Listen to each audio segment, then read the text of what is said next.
சகோதரர் KP முனுசாமி அவர்கள் எனக்கு மிகவும் நெருங்கிய நண்பர். அவர் இது போன்ற கருத்துக்களை பேசியிருப்பது என்பது வருத்தமாக இருக்கிறது, கண்டனத்திற்குரியதாகவும் இருக்கிறது. திவாகரன் அவர்கள் அனைத்து இந்திய அண்ணா திராவிட முன்னேற்ற கழகத்தில் முக்கிய பங்கு வகித்தவர் என்பதை யாரும் மறந்திருக்க முடியாது. எப்படி என்று கேட்டால் 24/12/87 பொன்மனச்செம்மல் புரட்சித் தலைவர் எம்ஜிஆர் அவர்கள் மறைவுக்கு பின்னால் புரட்சித் தலைவி அம்மா அவர்கள் தனிமைப்படுத்தப்பட்டார்கள். அப்பொழுது ஜானகி அம்மா அவர்கள் தலைமையில் ஆட்சி அமைக்கப்பட்டது. ஆட்சி அதிகாரம், அமைச்சர்கள், முன்னோடி தலைவர்கள் ஜானகி அம்மா அவர்கள் பக்கம் இருந்தார்கள், தொண்டர்கள் புரட்சித் தலைவி அம்மா அவர்கள் பக்கம் இருந்தார்கள். இது யதார்த்தம்.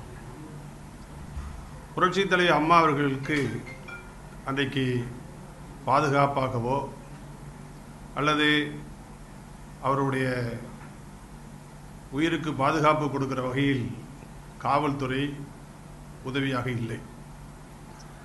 அப்பொழுது திவாகரன் தான் அவர் நண்பர்களை அழைத்து வந்து மாண்புமிகு புரட்சித் தலைவி அம்மா அவர்களுக்கு பாதுகாப்பாக, ஒரு அரணாக, பக்கபலமாக இருந்தார் என்பது யதார்த்தமான உண்மை.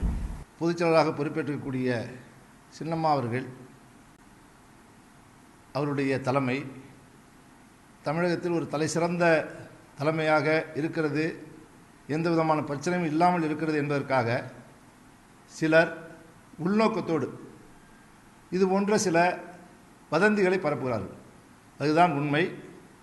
அந்த வதந்திகளை பரப்புவதில் முன்னாள் அமைச்சர் KP முனுசாமி அவர்களும் இணைந்திருக்கிறார்கள் என்பது இப்பொழுதுதான் வெளிப்படையாக தெரிகிறது.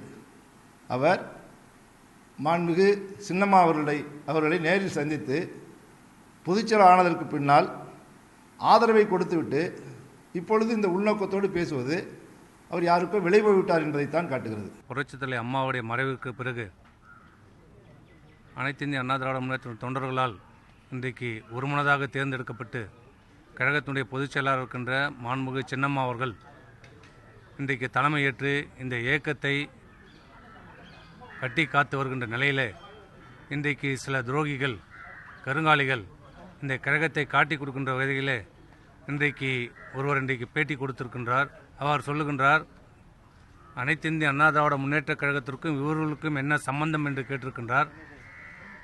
இந்த இயக்கம் பல்வேறு சோதனைகள் சந்தித்த காலத்திலும் சரி, இந்த இயக்கம் இரண்டாக பிரிந்த போதும் சரி, மாண்புமிகு அம்மாவுடன் உறுதுணையாக இருந்து இந்த இயக்கத்தினுடைய சோதனை காலகட்டத்திலே பங்கேற்று கட்டி காத்தவர் மாண்புமிகு சின்னம்மா அவர்கள்.